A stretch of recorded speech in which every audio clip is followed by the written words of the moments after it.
اس نے ایک ایک شہر اور ایک ایک گلی کا ذکر کیا، مگر کنیز کی رگ نہ پھڑکی، نہ چہرہ زرد پڑا۔ اس کی نبض اپنی جگہ پر رہی، اور پھر شکر جیسے شہر سمرقند کا ذکر آیا تو اس کی نبض گویا جاگ اٹھی، چہرہ لال پیلا ہو گیا کہ سمرقندی سنار اس سے بچھڑ گیا تھا۔ طبیب نے جب مریضہ کا یہ راز پا لیا تو گویا اسے اس کے درد و مصیبت کی جڑ مل گئی۔ طبیب نے اس کی گلی کوچے کا پوچھا، بتایا کہ وہ غاطفر کے علاقے سرپل کا ہے۔ طبیب بولا، میں تیرا مرض سمجھ گیا، اب تو میرے علاج کا جادو دیکھ۔ خوش، مطمئن اور کانے رہ کے میں اب وہ کروں گا جو بارش چمن کے ساتھ کرتی ہے۔ اب میں تیرا غم خوار ہوں، اس لیے تو کوئی غم نہ کر، میں تم پر 100 باپوں سے زیادہ مہربان ہوں۔ خبردار خبردار، یہ راز کسی سے نہ کہنا، چاہے بادشاہ بھی تجھ سے پوچھے نہ بتانا۔ گر تیرا راز تیرے دل میں چھپا رہا تو تیری مراد جلد پوری ہو جائے گی۔ حضور نے فرمایا کہ جس نے اپنا راز چھپا لیا بہت جلد اس کی مراد بر آئی۔ یاد رکھ کہ دانہ خود کو زمین کے اندر چھپا لیتا ہے، پھر ہی کہیں جا کر باغ کو سرسبز کرتا ہے۔ سونا اور چاندی گر چھپے نہ ہوتے تو لوگ انہیں کانوں میں ڈھونڈنے نہ جاتے۔ طبیب کی مہربانی اور وعدوں نے مریضہ کے خوف کو کافی کم کر دیا۔ سچے وعدے دل پذیر ہوتے ہیں، جبکہ جھوٹے وعدے پریشان کن۔ اہل کرم کا وعدہ تو رواں خزینہ ہے، اور نااہل کا وعدہ مسلسل عذاب۔ حکیم نے بادشاہ کی محبوبہ کا ہاتھ اپنے ہاتھ میں تھام لیا اور اس سے ان تمام جگہوں کی بات کرتا رہا جہاں جہاں وہ کنیز رہی تھی۔ جہاں جہاں کنیز رہ چکی تھی اس شہر کے ہر کوچے اور گلی کا حکیم نے ذکر کیا، مگر کنیز کی نہ تو رگ میں جنبش ہوئی، نہ ہی اس کے چہرے کا رنگ بدلا کہ جو حکیم کو پتہ دیتا کہ اس کنیز کا دل کس شہر کے کس کوچے کے کس گھر میں اٹکا ہے۔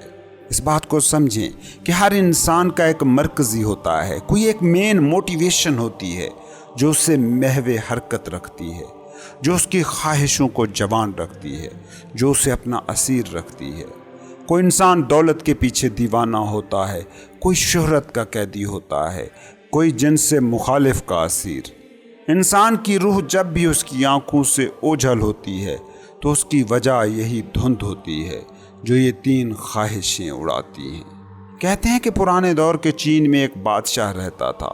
وہ ایک دن اپنے ایک دانا وزیر کے ساتھ اپنے ملک کی بڑی مصروف بندرگاہ کے دورے پر گیا۔ سامنے سمندر میں کئی جہاز تھے جو آ جا رہے تھے۔ اس نے اپنے وزیر سے پوچھا، تمہارے خیال میں کتنے جہاز ہیں جو آ جا رہے ہیں؟ وزیر نے کہا، بادشاہ سلامت، مجھے تو 3 ہی جہاز نظر آ رہے ہیں۔ بادشاہ بڑا حیران ہوا، اس نے کہا، اتنے زیادہ جہاز ہیں، تمہیں صرف 3 نظر آتے ہیں؟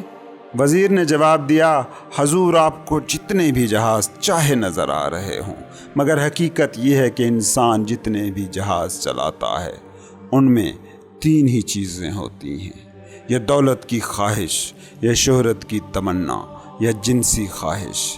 اور آپ اگر ماڈرن سائیکالوجی کو جانتے ہیں تو وہ بھی یہی کہتی ہے کہ یہ 3 انسان کی بنیادی موٹیویشنز ہیں جو اسے متحرک رکھتی ہیں۔ تو حکیم کا ہاتھ مریضہ کی نبض پر تھا اور نظر اس کے چہرے پر، اور وہ اسے ایک ایک شہر ایک ایک گلی کا نام لے کر پوچھتا رہا۔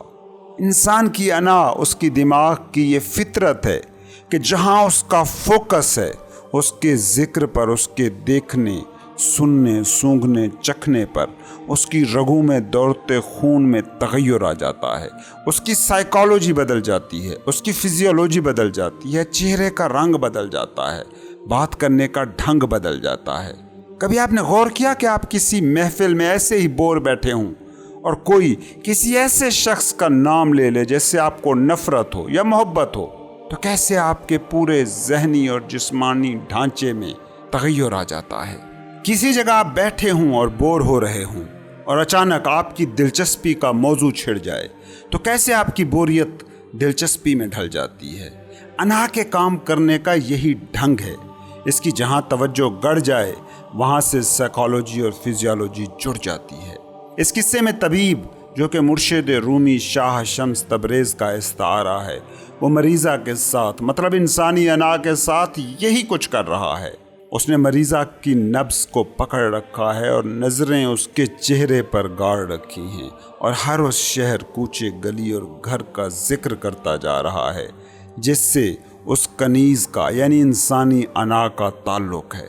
مقصد یہ ہے کہ جب بھی اس گھر کا، کوچے کا ذکر آئے گا جس سے وہ کنیز جڑی تھی، تو اس کی رگوں میں خون کا بہاؤ بھی تیز ہوگا اور چہرے کی رنگت بھی بدلے گی۔ ایک بات کو سمجھیں کہ جو گرو ہوتا ہے، جو مرشد ہوتا ہے، وہ آپ کی روح تک کوئی رسائی نہیں رکھتا، کیونکہ روح کوئی مینیفیسٹڈ چیز ہے ہی نہیں۔ روح کہیں موجود کوئی ایسی چیز نہیں کہ جس کی طرف اشارہ ہو سکے، جس کو چھوا، دیکھا، سنا، سونگھا، چکھا جا سکے۔ روح حواس خمسہ کی دنیا کا حصہ ہی نہیں۔ قرآن کہتا ہے، وہ آ کر پوچھتے ہیں کہ روح کیا ہے، تو اے نبی انہیں بتا دیجئے کہ یہ امر ربی ہے، یہ خدا کا حکم ہے۔ مرشد کیا کرتا ہے کہ مرشد بس اس دھند کو ہٹا دیتا ہے جس نے روح کو لپیٹ رکھا ہوتا ہے۔ جب یہ دھند ہٹ جاتی ہے تو پھر آپ اپنی روح کو دیکھ سکتے ہیں۔ دیکھنے کا مطلب یہ نہیں کہ آنکھ سے دیکھ سکتے ہیں، دیکھنے کا مطلب یہ ہے کہ آپ بس روح ہی رہ جاتے ہیں۔ انائی دماغ وہ دھند ہے جس نے روح کو لپیٹ رکھا ہے۔ جب دھند چھٹ جاتی ہے تو جو بچ رہتا ہے وہ ریئل آپ ہوتے ہیں۔ اس کو اس مثال سے سمجھیں کہ جب بیماری ہٹ جاتی ہے تو بس صحت رہ جاتی ہے۔ اب صحت کے بارے میں کہیں نہیں بتایا جاتا کہ وہ وہاں ہے یا یہاں ہے، اس کا ہونا بس ہونا ہوتا ہے۔ بتایا تو صرف بیماری کے بارے میں جا سکتا ہے۔ سر میں درد ہے، گردے میں درد ہے، جگر خراب ہے، پیر میں کانٹا ہے، یہ سب چیزیں آپ بتا سکتے ہیں، مگر جب آپ مکمل طور پر صحت مند ہوں تو پھر نہیں بتایا جاتا کہ صحت کہاں ہے۔ اس کا ہونا بس اس کے ہونے سے ہی ثابت ہوتا ہے۔ مرشد بھی یہی کرتا ہے، وہ بیماری کی تشخیص کرتا ہے اور بیماری کو ہٹا دیتا ہے، اور انسان کی اصل بیماری بس ایک ہے، اس کی انا۔ مرشد انا کی سب سے بڑی موٹیویشن، سب سے بڑی بیماری کا پتہ لگاتا ہے اور اس کا علاج کرتا ہے۔ اس لیے مرشد کے حوالے سے، گرو کے حوالے سے ایک بات کو یاد رکھیں کہ وہ آپ کی روح کو کچھ نہیں کرتا، بس آپ کی انا کی بیماریوں کا علاج کرتا ہے، بیماری ہٹا دیتا ہے، کیونکہ بیماری نہ رہے تو باقی جو بچ رہتا ہے اسے صحت کہتے ہیں۔ اس لیے اس بات کو سمجھ لینا بہت ضروری ہے کہ حقیقی مرشد بالکل ڈاکٹر کی طرح کام کرتا ہے۔ اسی لیے مولانا رومی نے اپنے مرشد شاہ شمس تبریز کو اس قصے میں بطور ایک دانا، حکیم، طبیب استعارے کے طور پر استعمال کیا ہے۔ قصہ آگے بتاتا ہے کہ طبیب کنیز کا ہاتھ تھامے، آنکھ چہرے پر گاڑے، اس سے مختلف شہروں، کوچوں اور گھروں کے بارے میں پوچھتا رہا، لیکن مریضہ کی نہ تو نبض تیز ہوئی، نہ چہرے کا رنگ بدلا۔ اور پھر ذکر آیا سمرقند کا کہ جس کے ایک سنار سے اس کنیز کو عشق تھا۔ جب سمرقند کا ذکر آیا تو مریضہ کی رگوں میں دوڑ رہے خون کی گردش تیز ہو گئی، چہرے کا رنگ پہلے زرد پڑا اور پھر سرخ ہو گیا۔ جہاں دیدہ طبیب فوراً سمجھ گیا کہ اس خاتون کی اصل بیماری کیا ہے۔ اس علامت میں انسانی انا کی سب سے بڑی لالچ کی طرف بھی ایک لطیف اشارہ ہے کہ اس میں زرگر کو استعمال کر کے بتایا گیا ہے کہ انسانوں کی عظیم اکثریت کی سب سے بڑی موٹیویشن، روح کو دھند آلود کرنے والی سب سے بڑی چیز کا نام ہے زر، دولت۔ آج کے انسان کو بھی اگر غور سے دیکھیں تو اس کی سب سے بڑی زندگی کی موٹیویشن دولت ہے۔ جہاں دولت کے ملنے کی توقع بنتی ہے، جہاں ملازمین کی تنخواہ بڑھنے کی بات آتی ہے، جہاں نئی فیکٹری کھڑی ہونے کا ذکر آتا ہے، جہاں کسی بزنس کے ڈوبنے کی بات آتی ہے، تو اکثر انسانوں کے خون کی گردش بدل جاتی ہے، چہرے کا رنگ بدل جاتا ہے۔ طبیب کو اس زرگر کے ذکر پر مریضہ کی نبض میں آنے والی تبدیلی اور چہرے کی رنگت میں آنے والے تغیر سے اس کی اصل بیماری کا پتہ چل گیا۔ اسے معلوم ہو گیا کہ اس عورت کی اصل مصیبت، اس کا حقیقی درد کیا ہے۔ وہ سمرقند کے علاقے غاتفر کے اس سنار کے عشق کی مبتلا تھی اور اس کی جدائی نے اسے اس شدید مرض کا مبتلا بنا رکھا تھا۔ طبیب نے جب مریضہ کا اصل مرض معلوم کر لیا تو اسے کہا کہ میں تیرا مرض سمجھ گیا، اب تو میری مسیحائی کا جادو دیکھے گی۔ یاد رکھیں، مرض کی تشخیص مرض کے علاج کا سب سے پہلا اور اہم ترین قدم ہوتا ہے۔ انا کی اسیر یہ دنیا اور اس کا اصل مسئلہ بس ایک ہے کہ یہاں مرض کی تشخیص کیے بنا علاج کیے جاتے ہیں۔ انسان سمجھتا ہے کہ اس کی بیماری کمزوری ہے اور اگر طاقت مل جائے تو اس کے سارے مسئلے حل ہو جائیں گے، مگر انسان یہ سوچنے کے لیے تیار ہی نہیں ہوتا کہ اصل مسئلہ انا کی وہ خواہش ہے جو زیادہ دولت، زیادہ شہرت میں اپنی طاقت دیکھتی ہے۔ یہ مرض کی غلط تشخیص ہے، اس لیے مرض کا علاج بھی نہیں ہو پاتا۔ انسان دولت کو پانے کے پیچھے جاتا ہے کہ دولت طاقت ہے جو اس کی کمزوری کو دور کر دے گی۔ انسان شہرت کے پیچھے بھاگتا ہے کہ شہرت مل گئی تو گویا اسے طاقت مل گئی جو اس کی کمزوری کو ختم کر دے گی، مگر اصل بیماری انا کی خواہش ہے۔ یہ تشخیص انسان نہیں کر پاتا۔ انجام یہ ہوتا ہے کہ ساری زندگی انسان چیزیں جمع کرتا ہے، عہدوں، رتبوں، بینک بیلنس کے پیچھے بھاگتا ہے، مگر آخر میں معلوم یہ ہوتا ہے کہ پانی کے جس برتن کو وہ بھرنے کی کوشش کر رہا تھا اس کا پیندہ ہی نہیں تھا، اور پیندہ نہ ہونے کی وجہ سے وہ کبھی نہیں بھر سکتا۔ یاد رکھیں، خواہش کے برتن کا کوئی پیندہ نہیں ہوتا۔ تم قارون کا خزانہ بھی پالو تو بھی تم خود کو بھرے ہوئے نہ پا سکو گے، اور موت کے وقت سکندر کی طرح تم بھی پاؤ گے کہ ہاتھ اب بھی خالی ہیں۔ تمام عمر کی دوڑ دھوپ، ریاضت کا ثمر ایک پچھتاوے کا احساس رہ جاتا ہے۔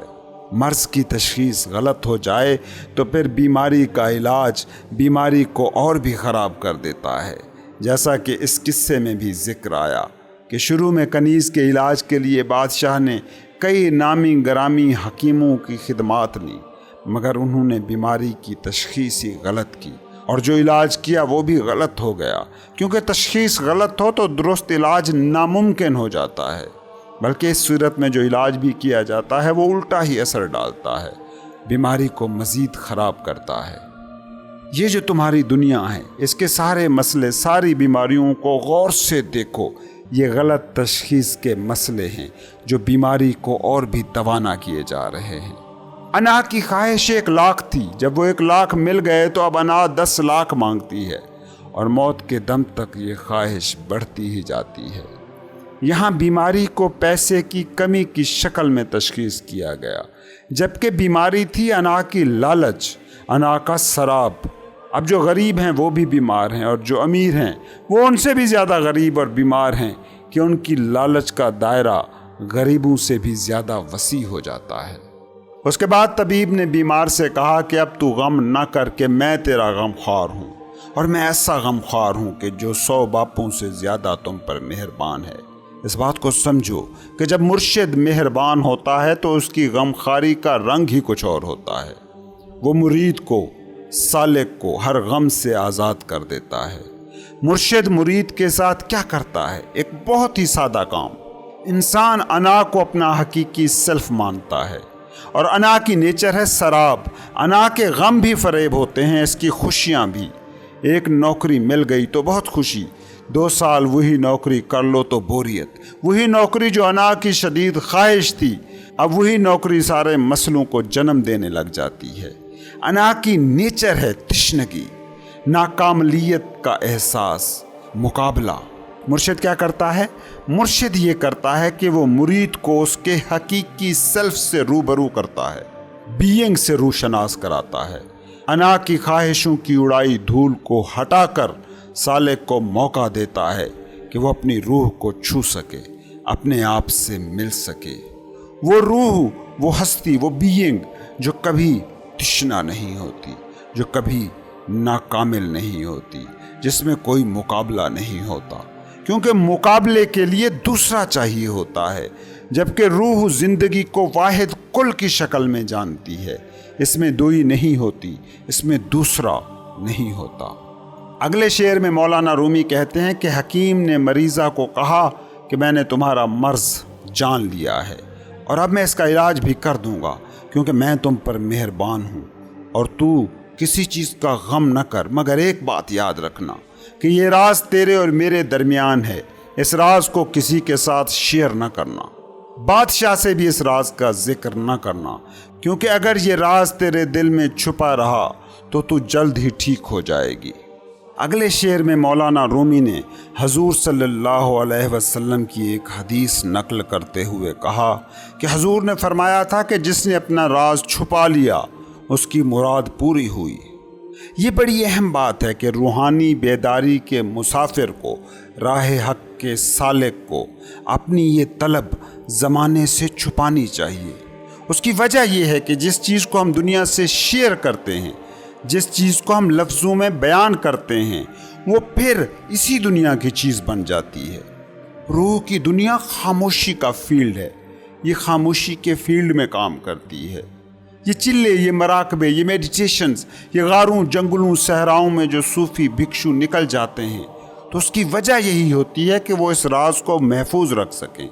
کیونکہ ایک بات کو غور سے دیکھنے کی کوشش کرو کہ جو لوگ روحانی بیداری کے مسافر ہوں اور ہر محفل میں اپنے اس سفر کی داستانیں بیٹھے سنا رہے ہوں، ان میں روحانی بیداری کے کوئی بھی آثار تمہیں نہیں ملیں گے، کیونکہ روح ایک راز ہے، خاموشی جس کی زبان ہے۔ اسے جب تم لفظوں میں بیان کرنے لگ جاتے ہو، اس سے جب سٹوری بنانے کی کوشش کرتے ہو، تو پھر یہ بھی تمہاری اسی عنائی دنیا کی ایک چیز بن جاتی ہے۔ پھر مولانا رومی اس کی مثال دیتے ہوئے کہتے ہیں کہ دانے کو دیکھا ہے کہ جب وہ خود کو زمین میں دبا لیتا ہے، بیج جب خود کو مٹی میں چھپا لیتا ہے تو اس وقت ہی وہ درخت بن جاتا ہے۔ وہ بیج جو زمین کی سطح پر پڑے اپنا یہ راز کھول رہے ہوں کہ دیکھو میں ایک درخت ہوں، وہ بیج کبھی بھی درخت نہیں بن پاتے۔ اس سے اگلے ہی شعر میں مولانا اس حقیقت کو دوسرے انداز میں بھی سمجھاتے ہیں کہ سونے چاندی کو دیکھتے ہو کہ وہ اپنا راز چھپا لیتے ہیں، خود کو زمین کی گہرائیوں میں دفن کر لیتے ہیں، اس لیے انسانوں کی نظر میں ان کی اتنی قدر پیدا ہو جاتی ہے کہ وہ دیوانوں کی طرح کانیں کھود کھود کر ان دھاتوں کو ڈھونڈتے رہتے ہیں۔ قابل تلاش، قابل قدر چیز وہی ہوتی ہے جو چھپی ہوتی ہے۔ سوچو اگر سونا بھی ریت اور مٹی کی طرح زمین کی سطح پر پڑا ملتا ہوتا تو کیا اس کی کوئی قدر، کوئی ویلیو ہوتی؟ روح تمہارا ذاتی راز ہے، روح تمہارا خزانہ ہے، روح تمہاری اپنی ذاتی تلاش ہے۔ اس کو کہانی نہ بناؤ، اس راز کو حرام و خاص کے سامنے کھولتے نہ رہو، ورنہ کبھی اس حقیقت اعلیٰ تک نہ پہنچ پاؤ گے۔ اگلے مصرے میں مولانا رومی فرماتے ہیں کہ جب حکیم کی یہ دل نواز اور مہربان باتیں اس مریضہ نے سنی تو اسے کچھ سکون ملا، اس کو اطمینان ہوا، کیونکہ مریضہ کو حکیم کے سچا ہونے میں کوئی شک نہ تھا، اور سچے انسان کے وعدے دل کو تسلی دیتے ہیں، جبکہ جھوٹے وعدے اور پریشان کرتے ہیں۔ اہل کرم کا وعدہ خزانہ ہوتا ہے اور نا اہل کا وعدہ مسلسل عذاب۔ اس بات کو سمجھو، کبھی تمہیں اگر سچا گرو، حقیقی مرشد ملے تو اس کی باتوں سے ہی تمہیں لگ جائے گا کہ یہ سچ کہہ رہا ہے، اور وہ سچ تمہارے دل میں ایک عجیب سا سکون بھر دے گا۔ یاد رکھو، جس بزرگ، پیر، مرشد، گرو کی محفل میں تمہارا دل بے چین ہو، تمہارے اندر بے چینی پیدا ہو جائے، وہ حقیقی گرو نہیں ہوگا۔ اور جس کی محفل میں تمہیں سکون، اطمینان ملے، چاہے مرشد خاموش ہی کیوں نہ بیٹھا ہو، تو جان لینا وہ سچا گرو ہے۔ ایسے سچے گرو کے وعدے دل کو خوشی سے بھر دیتے ہیں، جبکہ جھوٹوں کے وعدے تمہیں پریشان کرتے ہیں۔ اس کو سمجھنا ہو تو اپنے سیاست دانوں کے وعدوں کو دیکھ لینا کہ وہ بڑے بڑے دعوے وعدے کرتے ہیں مگر آخر میں صرف پریشانی دیتے ہیں، لیکن مرشد کے وعدے دل کو سکون سے بھر دیتے ہیں۔ ایک وعدہ تمہاری دنیا کرتی ہے کہ دولت پالو سکھ مل جائے گا، عہدہ پالو سکھی ہو جاؤ گے، شہرت کما لو خوشی مل جائے گی، مگر ان سب لوگوں سے جا کر پوچھ لو جنہوں نے دولت، شہرت، عہدے کمائے ہیں، کیا دنیا نے ان کے ساتھ جو وعدہ کیا تھا وہ وعدہ پورا ہوا ہے؟